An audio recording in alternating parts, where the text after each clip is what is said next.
Well, thank you very much for inviting me out. It's great to be here. We have the waves breaking about 6 feet away behind us and the sun setting over the Olympic Mountain, so that's pretty good setting, I would say, for a lecture. Tonight I want to talk about thinking, or really what I want to talk about is what is it we're doing when we try to think, and what are we doing it with? Right? So we have two parts of this. What are we using to think, which is our minds, not a very good tool for thinking, it turns out. And then what actual processes are we going through with our mind when we attempt to think about something? So I want to talk about the evolution of the mind, the growth of the human mind in an actual life, and then the process that the influences those things have on us when we set about to think, and then how that shapes the various problems and difficulties and successes that we have when we do try to think. Rarely. We don't do it very much, but occasionally when we do try to think. And this is a human thing. This is not a criticism of any person. We all have similar challenges to thinking because we all have these shared experiences. So first, evolution. If we go back about 250 million years ago, and you can pick different species, by the way, but the one I like is the Procynosuchus. I don't know if I'm saying that right, but I think it's Procynosuchus, was a sort of, looked like an iguana, give or take, a little bit. About 200 is the late Permian period. And that is sort of the progenitor of mammals. So the mammals come from that. It wasn't a mammal, but it's sort of our most distant common ancestor with reptiles and other things. And it had a brain probably the size of a eraser on a pencil, maybe a little bigger, but not much bigger than a grape, if at all. What's important to understand with evolution tends not to eliminate things. It adds, it shapes, it molds, but it doesn't generally get rid of. It can, but mostly it doesn't do that. It slightly alters over time. So inside each of us is basically a little pseudocarpus brain, pseudocynosuchus, I always say it wrong, pseudocynosuchus brain from 250 million years ago, on top of which all of these other layers and capacities have evolved. But it's important to remember that deep down inside we're all sort of crocodiles, sort of lizardy type things. And I'll mention why this is important. So fast forward to about 1.8 million years ago, so we're rushing by about 250 million years there, and you get Homo erectus. Now Homo erectus had a brain about 600 milliliters, so it's a decent sized brain. By the time you get to Homo erectus, you have a vast development. If you think about like a crocodile or early lizards, or almost no social skills, certainly no language, certainly no imagination. They avoided eating each other when it was time to mate, probably not at other times. This is sort of not highly social creatures in any way. Well, then as evolution takes shape, one path of evolution, by the way, not necessarily the best path of evolution, it's just one path. The most successful path of evolution is the bacteria. So, when people think of us as being successful, we like us, but it doesn't mean we're better, because who's winning right now are bacteria. Because by biomass, there's more bacteria on the planet than anything else, by far. Of living things. So, but one path of evolution created animals that have social capacity. So you don't just see food and eat it. So if a crocodile sees something it wants to eat, it eats it. If a monkey sees something it wants to eat, it probably eats it, but it has to ask itself, is there a social price? Does somebody else in my group have a claim to that food? Am I supposed to share that food? So if you watch monkeys and chimps and all the higher primates, they struggle with the same kind of problems we do. Not to the same degree, but because they're in a social system and their minds have evolved to have the capacity to deal with social situations, they have this tension, this fundamental tension. They want to eat it, very strong impulse, but another part of their brain says, and training, says, no, wait. That might be to a higher status male who's going to beat you up. Or that might be, I have something to gain if I share it with my tribal members, right? And so that social capacity to think evolves slowly over time. It's a great survival skill, by the way, because generally we're better in groups than we are alone. But crocodiles are still around, so that works too. So again, it's just one possible method. So when you get Homo erectus, 1.8 million years, you get somebody that looks vaguely human and has a good-sized brain. We're starting to see tool use. We're starting to see all kinds of behaviors that suggest not just a social instinct, although that, but also some hints that language has evolved, higher group dynamics, possibly some signs of imagination. Artwork, by the way, begins to appear not too long after this. So about a 600 milliliter brain. And then one of the most extraordinary things in evolutionary history happens. In about 1.6, 1.8 million years, that brain doubles in volume to 1,200 milliliters on average, which is what we have today. This is a unbelievably fast physical alteration structurally. If you think of it as a cat growing from the size of a house cat, to the size of a cougar, that's the vast expansion of scale of our brains. Our bodies didn't get that much bigger. Think how weird that is. But all kinds of processes within our bodies had to evolve to subsume, to support that brain. A lot of our calories, I think it's 20 or 25% of the calories that we consume, just go to making our brain work. So that as survival instinct, you think that wouldn't be great because you need a lot of calories to keep the brain functioning and to keep the brain healthy. But there was enough of an advantage that it was selected for very heavily in the environment. Because if you had a bigger brain, apparently you survived better because that expansion was incredibly fast. Like I said, 1.6 million years, not that long to see this kind of expansion to where we have today.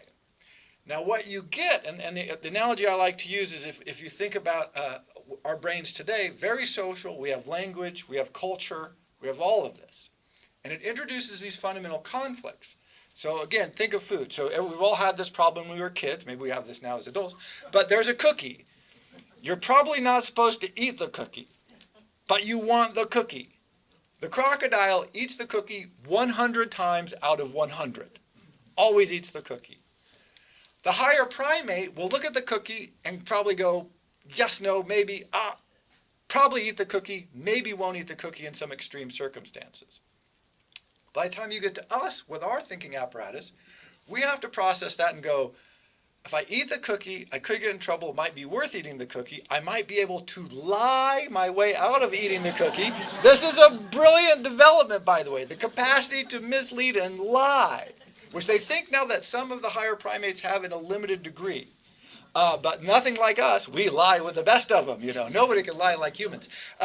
So all of that structural tension is actually built into our minds because we do have the impulse to eat anything we see that we want. This is one reason dieting is so difficult because it's against part of our nature, not all of it. But we do have the social instinct that says for various reasons perhaps we shouldn't. And then we have the highest rationalizing capacity, the reasoning capacity, that allows us to explain why we should eat it even though we know we shouldn't, right? That's what reasoning is for. That's why we call it rationalizing, right? So that's one thing, is we have this sphere on top of our heads, this big fleshy thing that has evolved over millions of years. It was not evolved for us to think in the world in which we live. It began evolving 100 million years ago in a very different world for a very different animal in a totally different environment. And we've inherited it with a lot of other add-ons. So it's important to remember that. We aren't thinking with something that was designed for reasoning in the modern world. A lot of it was designed for reasoning in the late Permian, which mostly included don't get eaten and eat. So that's sort of the evolutionary history of the mind very quickly. Oh, by the way, I should mention, by far, the human mind is the most complicated thing in the universe. Vastly more complicated than the universe itself. It's not even close. And we know nothing about how it works. Only now are we beginning to barely scratch the surface of how the mind functions. So all of this take with a grain of salt, because all the best researchers will tell you what we know is practically nothing. I mean, it is the terra incognita because it's so hugely complicated. Right. So second, now you're born. Congratulations. This is good. It's important to note you do not have the full capacity to reason till you're about 25. This is why most car companies will not rent cars to people who are under 25. Because they think they're a lot more like a Procynosuchus from the Permian period than they are like a fully reasoning human being. And the statistics on this are perfectly clear. The car rental companies are correct. We are not reasoning at our full capacity. You know, it varies with the individual, but till about the time you're around 25, the mind is still generating that. It really doesn't kick in at all until you go into puberty, which to me is one of the great tricks of evolutionary history, is right when you learn to think, you get this massive dose of hormones that make it impossible to think. That's cruel. As far as I'm concerned, that's not a good system. But so think about everything you get before you're 12 or 13 when you even begin to be able to fully use your reasoning capacities. Not fully developed. That's not until you're about 25. But you begin to bring them online. So you're born. First thing you hear is language. Now the language you're born with influences your life in any number of ways. It actually changes the pathways of your brain. Your brain begins wiring itself for whatever language you hear. And so babies begin to acquire language. Now you didn't ask for this language. You didn't want this language. It is a language you have. And it will influence the literature you have access to, what you hear, the ideas you come in contact, how you read. For instance, reading Chinese is a very different intellectual process than reading an alphabet language. They're almost totally different processes. You need different parts of the mind. They track differently. You have to memorize different kinds of information. Very much more visual, of course, with the Chinese and other kinds of languages like this. And so that influence begins. So you start getting your language. You start getting things like family structure. Do the children eat with just the women and the men in another room? If you grew up in a society like that for your first 12 years, this just seems natural to you. It becomes innate in you, like your language. Education. Do you learn to read and write? If you do, how do you go about learning to do that? Is it a punishment system? Is it a reward system? Is it a haphazard system? Do you model yourself on what's going on? Or are you told not to model yourself on what's going on? So our history, the history of your country, the environment that you're raised in, you don't choose these things, but they have this profound influence, not just on your worldview, but on the structure of your brain itself. Because one of the things the mind starts doing as soon as you're born is it starts reshaping the neural pathways in your mind. If you use something a lot, those neurons are very plastic. They get more connections. They grow more robust. You get better at it. This is why they say if you're a child, it's not so much that children learn languages better, by the way. I think this is somewhat misleading. But they do acquire things like they don't get an accent. Because if they hear it early enough, their minds wire for beautiful speech. They hear it, they know it, the mind actually rewires that. You can do this as an adult. Our brains just aren't quite as plastic as they are when we were children. So it's a little more challenging. But you don't necessarily acquire language that much faster. For instance, a 3-year-old does not speak better than you would if you go to a foreign country for 3 years and learn that language. You would probably speak much better. Right? So those sorts of things to keep in mind. But your mind is literally being physically rewired to your environment. And again, you get language, you get relationships, you see the behaviors around you. Do you live with animals? Do you live outside? Do you live inside? Do you watch TV? Do you have a computer? Do you read books? Do you play sports? Do you go hunt animals? Do you never hunt animals? All of these things shape us. Then your friends, then your culture, then whatever else you take in from your environment, all before you have the capacity to judge at all. You really have almost no capacity to judge. And then people say, teenagers are horrible. Well, maybe they are. But one reason they're challenging is because they're becoming able, literally for the first time, to look around and to question, to reflect and go, hey, wait a second. The way we do things at my house is not necessarily the way everybody else does things at everybody else's house. It might not be we've all had these experiences, right? Where all of a sudden something the light goes on in your mind. You go, hey, wait a second. And then, of course, we think that is the answer. And, of course, that's where many of these problems come from. But these sorts of tensions this awakening is the awakening of the reasoning capacity to look at your world and go, hold on a second. What we do might not be right. Or what those people do, I think I'm questioning that now. And it's very difficult and challenging because this faculty is just coming online. We don't know how to use it that well. And so the second problem with trying to think is when we try to think, we're trying to think with a mind, a physical structure that did not evolve necessarily to help us to think. It's there, but it's not why it's there, right? It's just sort of a byproduct, apparently. 2, that mind is shaped, quite literally, both physically and by training, by all the experiences we have before we have the capacity to reflect on what those experiences mean, whether they're good or bad, or whether this is how we should do things. Then, if we call thinking reasoning, systematic reflection in our world, use of evidence, well, you can see why we're in trouble, right? Because we have all of these built-in systems. Now, if anybody's familiar with Professor Kahneman's book, Thinking Fast and Slow, is a brilliant book, beautiful, beautiful research. And one of the things he points out in there, amongst many interesting things, is that we have a bias against thinking. Because when we actually engage our minds actively in thinking, it's hugely resource intensive. You burn a vast number of calories when you try to think. And so our bodies try not to do that.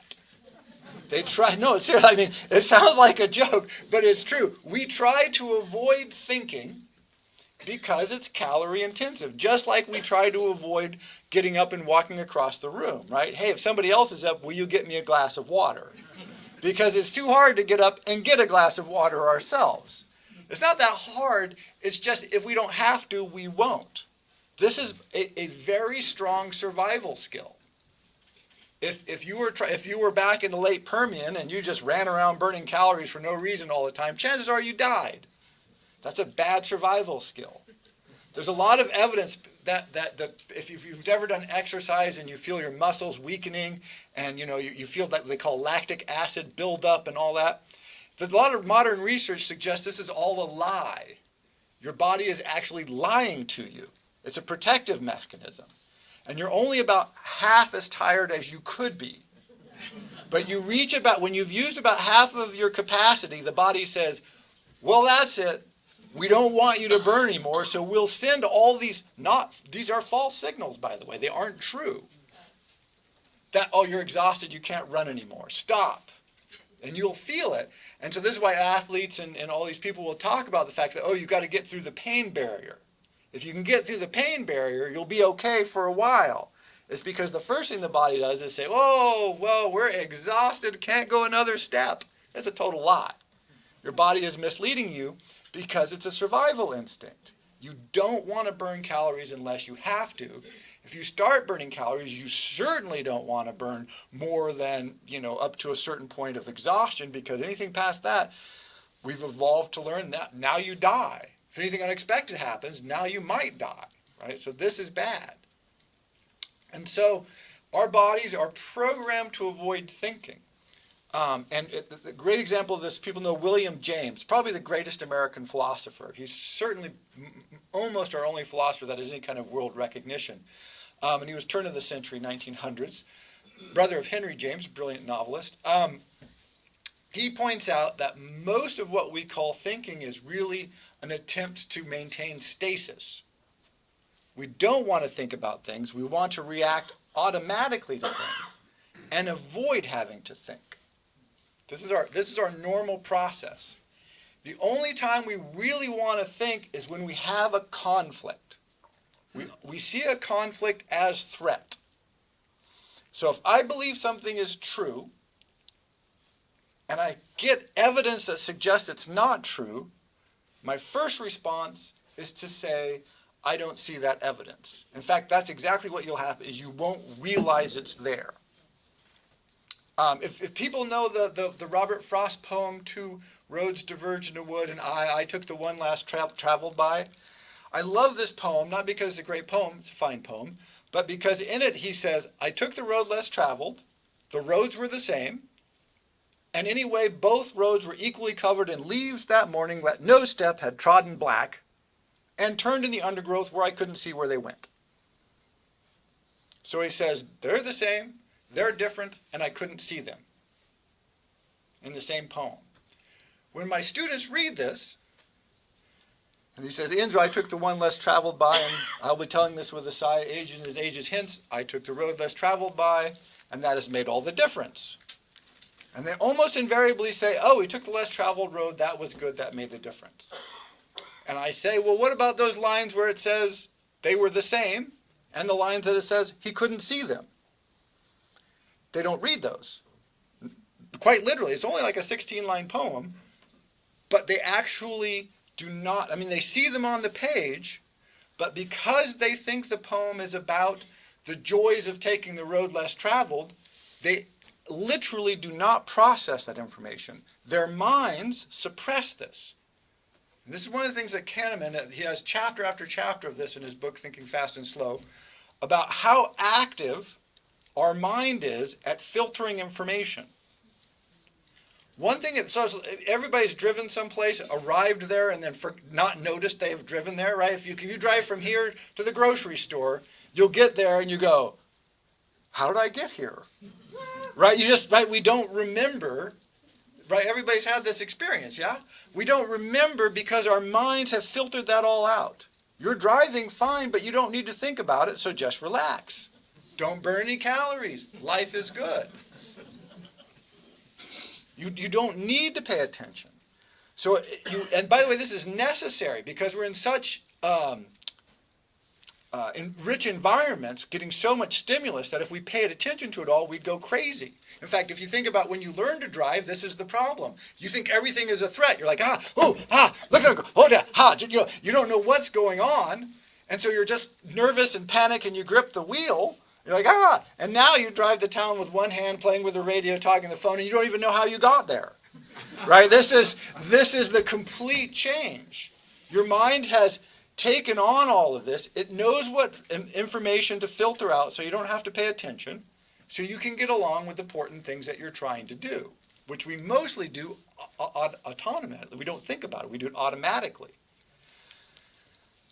But not only does it take out stimulus that we don't need, it takes out stimulus that we don't want.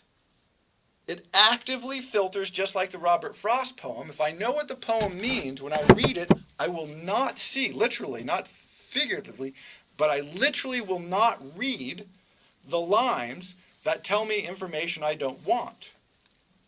The world is totally different. Again, cars, I don't know why this is the analogy tonight, but it is. It's the effect that people say if you ever buy a new car, then you see that car everywhere. It's not that those cars suddenly appear, by the way. Your purchase of the car does not, in fact, cause a lot of them to appear in your environment. Although this could be one conclusion you could draw, but the actual thing is, now you're noticing information that previously had been suppressed. But if you don't want the information, if it in some way would challenge or bother or upset you, your mind also filters this out. Because the drive is not to think. So this is hugely challenging for us. A great example of this is if you've ever, I'm sure none of us here has been, but if you've ever been in a relationship where all of your friends, everybody you know, knows this relationship is evil and horrible. And you cannot see it until the day you do. And then you're like, how could I have been so blind? Right? If you've ever asked yourself that, here's the reason. You were actively filtering the content. You were reinforcing what you wanted to see, and it's not that you were ignoring it, you literally were not seeing it. It did not appear. It was invisible to you. That is the power. And so the first thing to know about thinking is we actually have we have a lot more of this, but we'll just summarize this too. We have a part of our brain that is constantly working. We do not have conscious control over this. And it's actively filtering our environment to get rid of extraneous information as well as information we don't want. So what do we do then when we face a problem and our active reasoning capacity is awakened? Occasionally, once a year or so. Every once in a while, it's something jabs it into life, and we go, oh, I have to think. This is where all kinds of crazy stuff happens. It's really amazing. The first thing we like to do is come up with an analogous situation and act that way. We go, has this happened to me before? If so, what did I do then? I'll just do that. This is why they say insanity is doing the same thing over and over again and expecting a different outcome. But why do we do that? We do it because I did it before. And so I'll try that again. And we're not very strong on outcomes, but we jump to these analogies and we just try to implement those. And also, we're terrible at the logic of things. This is another thing that happens. We like to tell ourselves stories. We're not good with statistics. All this mathematical analysis we see all the time, we're terrible at it. Again, from Kahneman's book, he went to a conference of psychological mathematicians, statisticians, the people who do all the math and all the studies of psychology. So these are very math-heavy, heavily trained, clinical, university. These are serious people. And he said, all right, what I want you to do is just give me a rough estimate of how many, people we would need in a study to get this kind of outcome from it. And so they gave him a rough estimate, and they were all wrong. And they were all wrong because we cannot intuit things like statistics. We have no capacity for it because we didn't evolve in a world that gives us that capacity. We have no feel for it. We're always wrong about statistics. If you don't think we're wrong about statistics, go to Vegas. You will discover probability, statistics, outcomes. We're absolutely terrible at it. The only way we can figure it out is to do the math. But we don't like to do the math because it's hard. And we have a bias against that. And so we're in this constant struggle between our habits and our outlook. And we have the reasoning capacity, but we generally need to have training and careful attention to put it into use. We can reason things out. We can apply it. We just generally don't, and when we do, we mess it up in a number of ways. Again, one of them, false analogies, we love those. Two, things we have no feel for, we'll jump to the first thing that looks reasonable or comfortable or likely. We tell ourselves narratives. We're always telling ourselves stories. And if they don't fit the story, then we figure it's wrong. A great example from my own life, I was reading Simone de Beauvoir, brilliant philosopher who talks about this, about how our thinking gets skewed by this. You're raised in a country with all these narratives around you. One of the narratives we're told is, this is what a mother is. This is how a mother is supposed to behave. And in my life, my mother did not behave the way mothers were supposed to. And so when I was a kid, I thought I was doing something wrong. So I got mad at myself. As I got older, I thought my mother was doing something wrong. So I got mad at my mother. And then at some point it just dawned on me, no.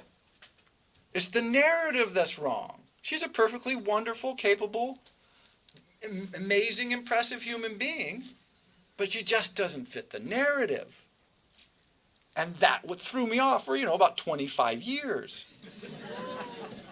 Right? That the fact that she seemed wrong, not on any objective evidence, but because we're told the narrative, believe the narrative, follow through on the narrative.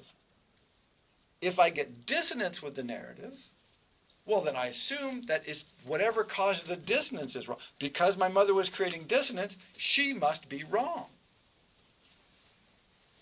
And it's very difficult. By the way, it's hugely difficult to think through these things. I do not mean to play down this at all. Often it's emotionally challenging because it means trying to shift your mind, trying to break patterns that you've learned either in your life or that are bred into you through evolution. You create habits, Habits are reflections of the physical structure of the brain. Couple more notes here. Then when you finally get around to engaging your reason, excellent. Now we're thinking, oh, damn. Here's the next pitfall amongst hundreds, but a major one here. When we really start reasoning, usually what we do is we say, here's the rules. I've got an equation. I have a belief, and I'll apply it with perfect logic, regardless of outcome. This is how, for instance, you get things like Nazi Germany, one of my favorite examples. There were no Jews in Nazi Germany. This is a thing to understand. Once you decide, though, that the Jews, less than 2% of the population, are the problem, the logic is, then you can logically follow that, reasonably, with perfect clarity. Bang, bang, bang, let's kill some people. It's reasonable. It's not unreasonable. It's perfectly reasonable given an assumption. And those assumptions are the problem. And those are the ones that's really hard to get at. So often, even when we are reasoning and being perfectly logical, because the logic we're following is based on false assumptions, we are thinking clearly. We are thinking step by step. We are following the rules of good logical implication, and yet we go even more wrong sometimes.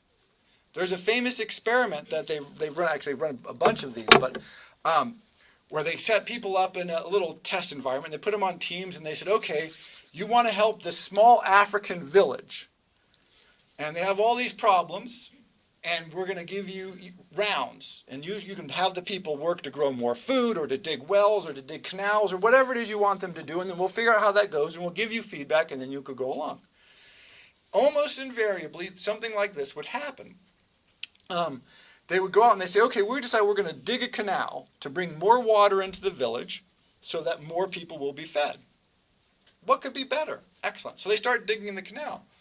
Well, it turns out that because they don't have enough people working in the fields, they have some starvation, and also the digging the canal turns out to be more dangerous than they thought, so they have some people dying. So they bring this information to the people. What do they say? Keep digging the canal. Because if we can get that canal dug, then they'll have more water and that'll make everything okay. Literally, people would dig the canal until everybody was dead. Quite literally. They would dig the entire village to death because if they could finish the canal and bring the water to the village, things would be great. If people know Jared Diamond's books, this is the Easter Island scenario. They knew they were cutting down the last trees. They knew when they cut down the last trees they would be doomed. And yet, with perfect rational thought, they said, okay, we will cut down the last tree to move our statues, to erect them to the gods, and then everything will be okay. And they actually were building statues for which they did not have the trees to move when they abandoned the project and everybody started dying on Easter Island. It's extraordinary. But the logic, once you bought into the system, it was perfectly easy and clear to follow through with it. So the last part that you need to think is not just the capacity to reason clearly and access evidence, but to question your own assumptions. Oh, this is so hard. It really, really is. Again, it seems simple, but it's not. To sit down and go, what I like to call, stealing from Nietzsche, the genealogy of an idea. He called it genealogy of morals. I call it genealogy of an idea. Where did an idea come from? Why do I believe it? Is the evidence for it satisfactory? Until 30 years ago, women didn't want to play sports. We knew this, right?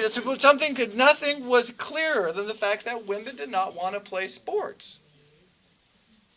And then they got Title IX, which says that you have to give women at least a vaguely equal shot at playing sports. Oh my goodness. Women wanted to play sports. Who would have thunk it? But that was a roughly 3,000 or 4,000 year assumption. Right? There was no evidence for it. In fact, all the evidence was to the contrary, of course. That given an opportunity, women love to play sports, or at least they like to play. Many of them like to play sports. Many of them don't care about sports at all, much like men. Right? Very even distribution. But those sorts of assumptions shape us all of the time.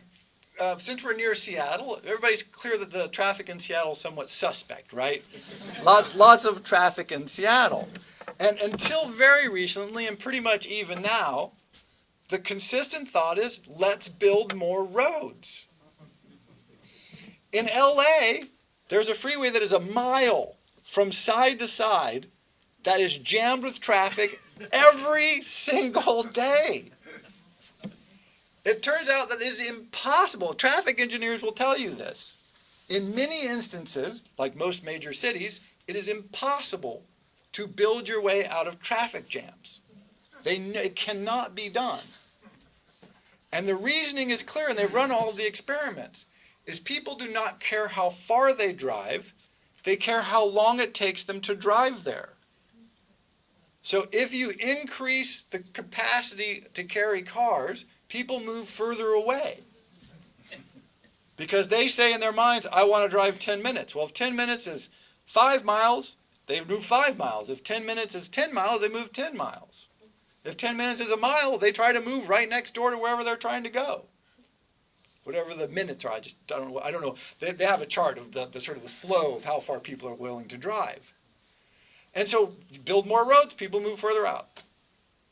It literally cannot be done in some environments it works, but in many environments, things like Seattle, it has no impact at all on traffic. It's really quite extraordinary. And we know this, but we can't follow through on this. Because it's so satisfying if you're stuck in traffic to think, wow, if we just had more lanes, that would solve my problem. That would be so great. The converse of this is if you're sitting in traffic, you have to ask yourself why you want to sit in traffic. Generally speaking, if you're in a commute in any major city in America, you know you're going to be stuck in traffic every day. Why would you choose to do that? It's a choice. It's voluntary. It's not a mistake. It's not an accident. It's not incidental. It's consistent. But we don't like to think about it that way because we say, I don't choose to sit in traffic. I don't want to sit in traffic. And so I say, my choices have not led me to sit in traffic. Some outside flaw in the universe has created traffic in which I must sit. And therefore, the universe, i.e. road construction or some magic beam, needs to be invented that will stop me from having to sit in traffic. Right? See how easy it is to switch that around. And once you make that assumption, then you go, right, build more roads. That will solve the problem. It's too few roads. It's very medieval, but that's sort of how we think about these things.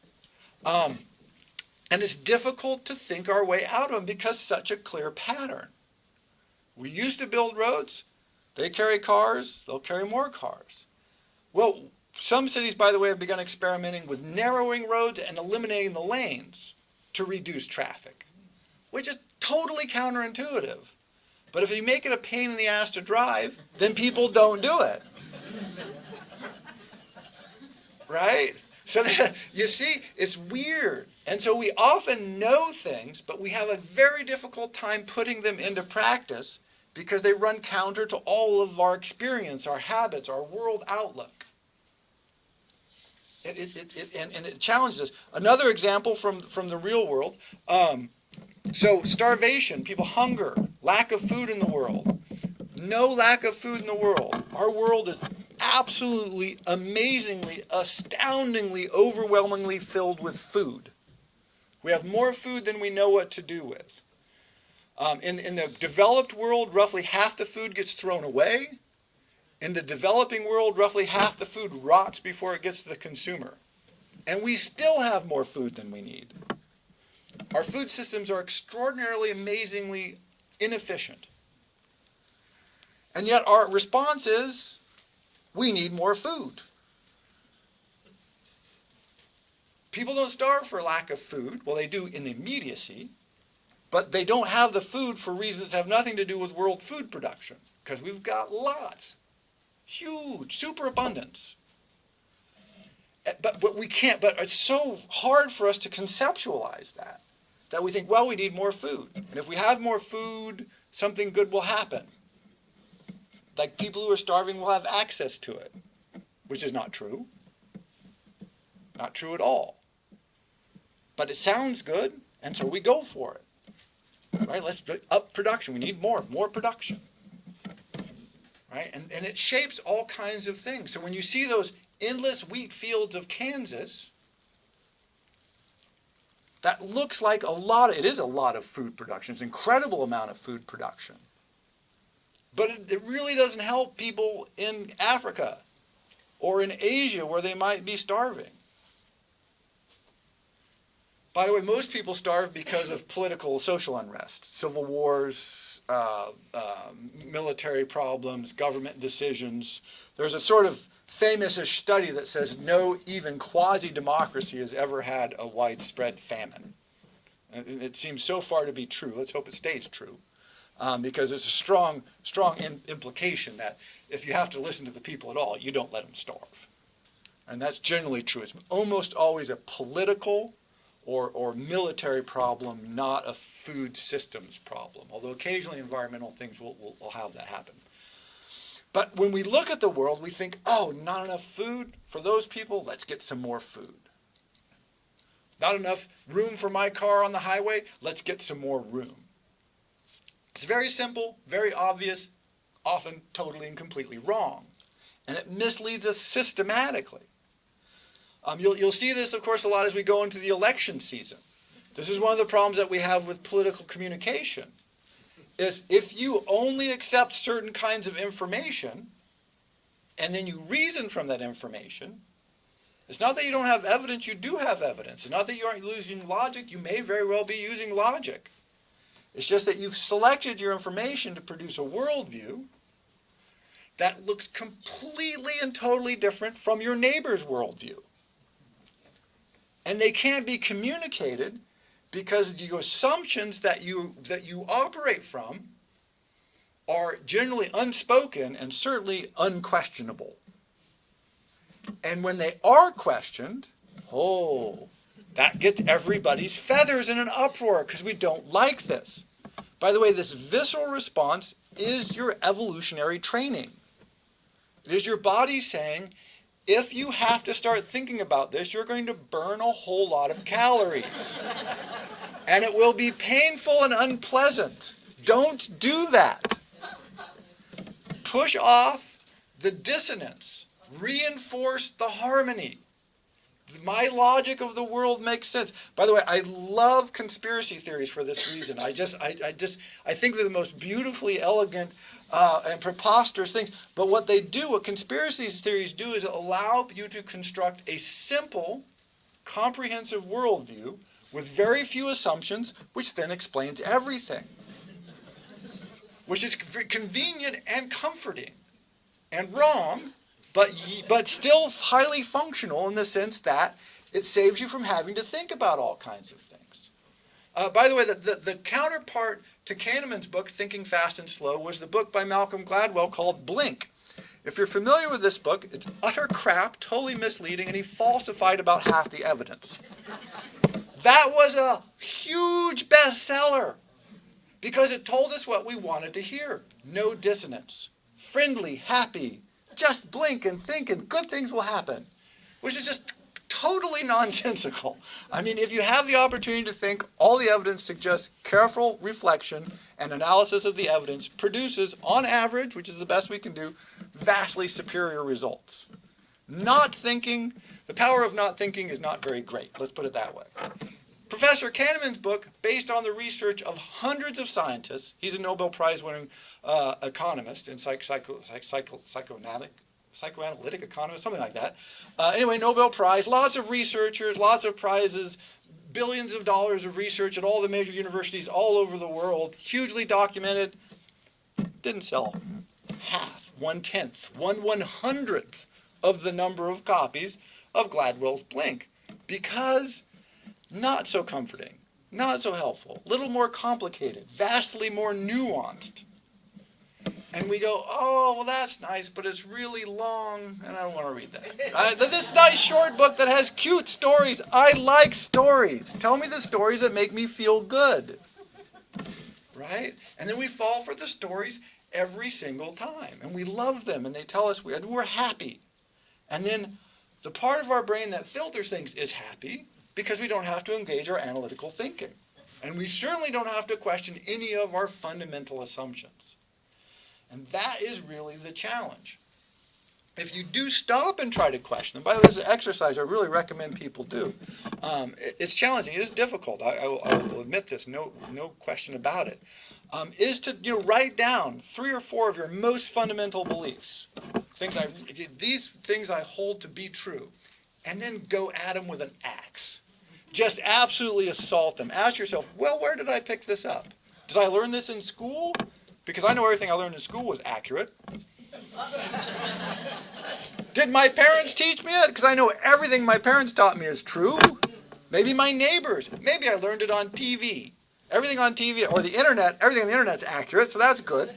Right? So where did I pick this up? How has it been reinforced? Why do I believe it? And this, by the way, is the beauty of the history of philosophy, is because you can find a pretty prominent philosopher who disagrees with everything. So this is, but I always recommend Plato. If you want to read something great, read Plato, because Plato's idea, particularly the Republic, because his idea of government is an absolutely abysmal, horrifying, totalitarian, repressive regime of the worst sort. It's like Maoism gone wrong. Not that Maoism wasn't wrong enough. But his argument for it is so beautiful and so right. If you believe in democracy, you need to be able to answer Plato. And anytime I hear people criticize democracy, I always hear these echoes of Plato. I go, oh, he said it much better. His argument was much clearer in what you're saying. And so if you're going to have an argument for it, you need to be able to answer Plato. He's worth wrestling with. It's not that he's right or wrong, it's that he's worth wrestling with because he makes you challenge your assumptions. He'll make arguments that are so clear and so well supported, and yet they seem so wrong-headed, for instance, that parents should not be allowed to raise their children because clearly parents do such a terrible job. We've all had this thought, right, where we look around and we go, really?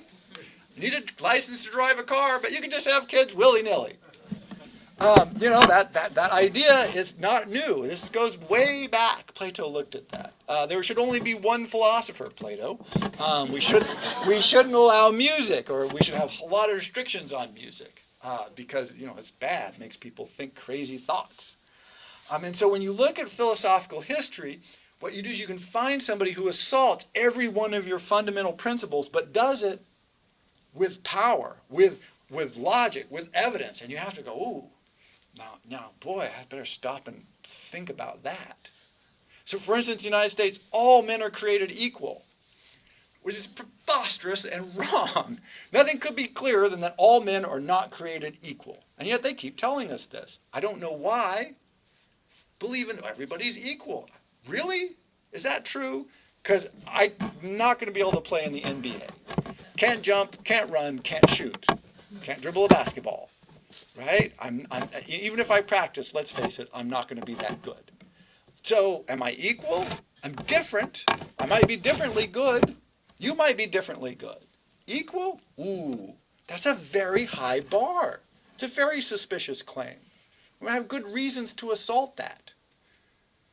Good reasons to question that. To throw a little doubt on that. To wonder what that would mean in practice. If we really thought all people should be equal. This is Lake Wobegon, right? Where all the children are above average. This is the when they test students, I hate student testing, but they do all these national and statewide tests of students, and they want everyone to pass. And I'm like, well, what kind of stupid test has everyone pass it? That's not a test. We're going to have a tournament and everyone's going to come in first. Yay! Right? This is silly. It really is quite silly. But because we think that makes sense, and we want all students to do well, we fall for it. And so these are just a few of the traps that happen to us when we try to think. And the most difficult thing, as I said, and Kahneman goes through this chapter and verse, as do many others, is to find those fundamental beliefs that influence our thought processes and try to examine those. And if you can do that and then you get a little perspective, you go, oh, okay, sometimes the light goes on. Often you find out your fundamental principle is really good and sound, and it's good to know that.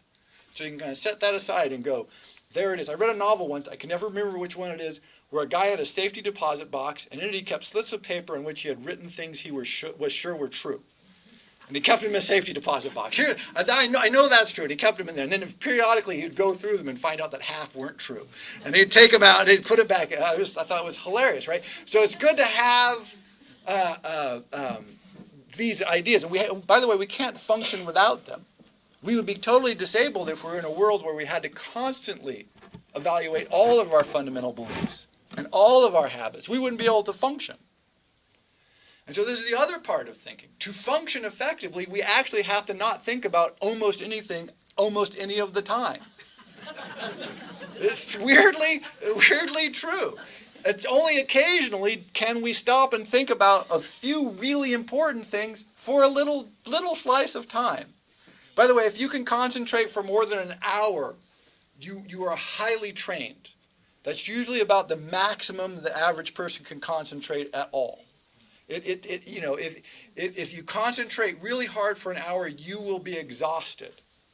When you do this, well, again, we'll stick with the car driving analogy. So good. If you've ever been someplace in the mountains where it's really windy and maybe the wind is blowing and it's raining and it's dark, and all of a sudden you're really concentrating and you have to drive like an hour and a half like that, what happens when you get out of the car? Yeah, you about collapse. You're like, oh, I'm totally exhausted. Anytime you really concentrate on something, driving a car, thinking about your past, trying to fill out your taxes, you get that same energy, and it's totally draining. It's also a way to check if you've really been thinking. And that's where I want to finish. If you think you've been thinking and you aren't exhausted, you haven't been thinking. Quite literally, this is true. If you like, oh well, that was very refreshing. I had some thoughts. No, generally this is not how the thinking works. The thinking has to engage primarily your neocortex. There's all kinds of other aspects of this that have to be engaged. And when you do that, you begin burning tremendous amounts of energy.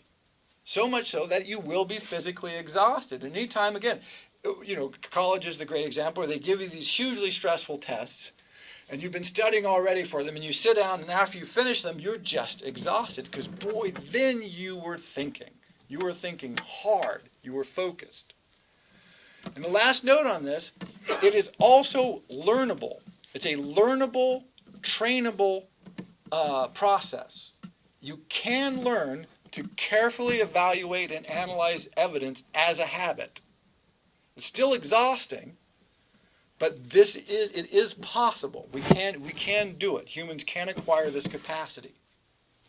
And so for all of the kinks and problems and difficulties and challenges that we have in thinking, we can do it, and occasionally we do it. But mostly we don't. We really avoid doing it at all costs. And so anytime you start a new task, if you want to learn a new language, if you're in a country that has different habits, if you try to learn an instrument, if you try to solve a math problem, if you're trying to navigate a place you've never been before, now this incredible human capacity, and this is the last note to note, the incredible human capacity to reason and to imagine. This is what sets us apart in many ways. Because we can look at the world and we can come up with completely counterintuitive ideas. We can think our way. Dolphins, they put them in nets, they never jump out of them. And apparently they cannot imagine that extra dimension. They just can't do it. They can jump out of the water. But for whatever reason, when surrounded by a net, they just can't do it. And it's frustrating for humans because we look at that and we go, I know you can do it, and you won't.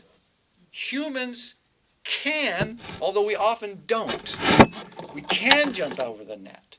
But our history has been, occasionally we do incredible things. We do things that are counterintuitive, that don't feel right, that don't follow our old narratives. When we do that, we get sort of often amazing things, sometimes wrong-headed things, but often amazing things. Again, back to Title IX. 30 years ago, roughly, 30 years or 40 years, 40 years ago now, 76, is that right? 70, 74? Anyway, so somewhere around there, Title IX passes. Now, you know, the Olympic Games, half women practically. You know, all of the college sports all over the world, this is just booming. This is booming wave. Because we thought through 4,000 or 5,000 years of clearly wrong-headed but natural seeming, intuitive seeming world outlook. And so that does happen. We can do it.